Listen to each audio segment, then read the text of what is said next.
95% of our life is coming from the programs of life, how to live life that we get in the first 7 years of life. That's why poor people stay poor and rich people stay rich. The movie The Matrix is not science fiction. It's a documentary. Every human, and this is a fact, every human first 7 years is download a hypnosis. The brain of a child under 7 is in a lower vibrational frequency. When you put wires on a person's head, you read electroencephalograph, reading brain activity. A child below 7 has a lower vibration than consciousness. It's called theta. Theta is imagination. Oh, that's how kids play a tea party with mud pies, but to them it's a real thing. A kid rides a broom, it's a horse. That's theta, imagination. Theta is also hypnosis.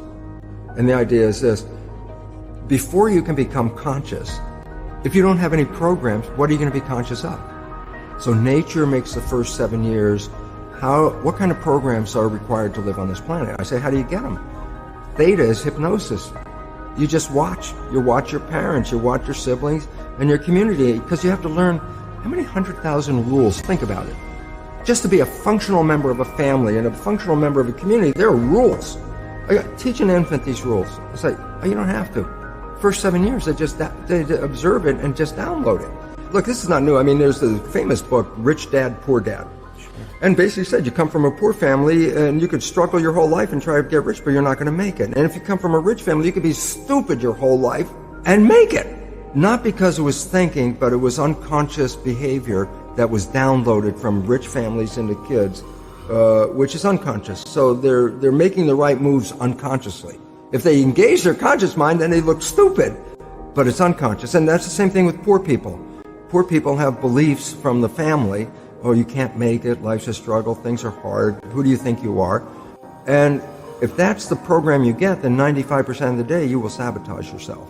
And that's why poor people stay poor and rich people stay rich, because the programming. 95% of our life, this is a fact, comes from those programs in the subconscious. Every day, only about 5% of their life are you using conscious, which is creative. 5%. So your life is being lived, even though you think you're living your life. Exactly, and you don't see it because it's called subconscious, below conscious. And the Jesuits, for 400 years, they were boasting. People didn't understand. They say, give me a child until it's 7 and I will show you the man. They've been saying that for 400 years because they knew 7 years was the program period. And 95% of your life after that will be whatever that program is. So you don't have to try and think about what happened. I just say, look at your life. The things you like that come into your life come in because you have a program that supports them. But anything you struggle with, work hard at, put a lot of effort into making it happen, why you're working so hard, inevitably you have a program that doesn't support that conclusion and you're trying to override the program. So you don't need to do a lot of strength and psychology stuff. You just look at your life and say, where am I struggling? Because wherever you're struggling, inevitably it's a program in your subconscious that does not support that destination you've been looking for. The conscious mind is creative and can learn in any number of ways. Read a self-help book, go to a lecture, listen to this program, and conscious mind's going to get some awareness. And I go, yeah, but subconscious mind doesn't learn that way. I go, right, it doesn't. Subconscious mind learns in two fundamental ways naturally. Hypnosis, which is the first 7 years. And after age 7, how do you put new programs in? Repetition. Practice. You want to drive a car, you didn't learn how by just getting in the seat and put the key in. You had to practice driving the car. You want to learn the alphabet. How many times did you go from A to Z? Try to go to A to Z before you can complete it. Once you completed it, you didn't have to go back and do it again. So 2 phases. You want to train the subconscious mind. Hypnosis. Repetition. I like the last one because there's a new phrase that's bandied about called fake it till you make it.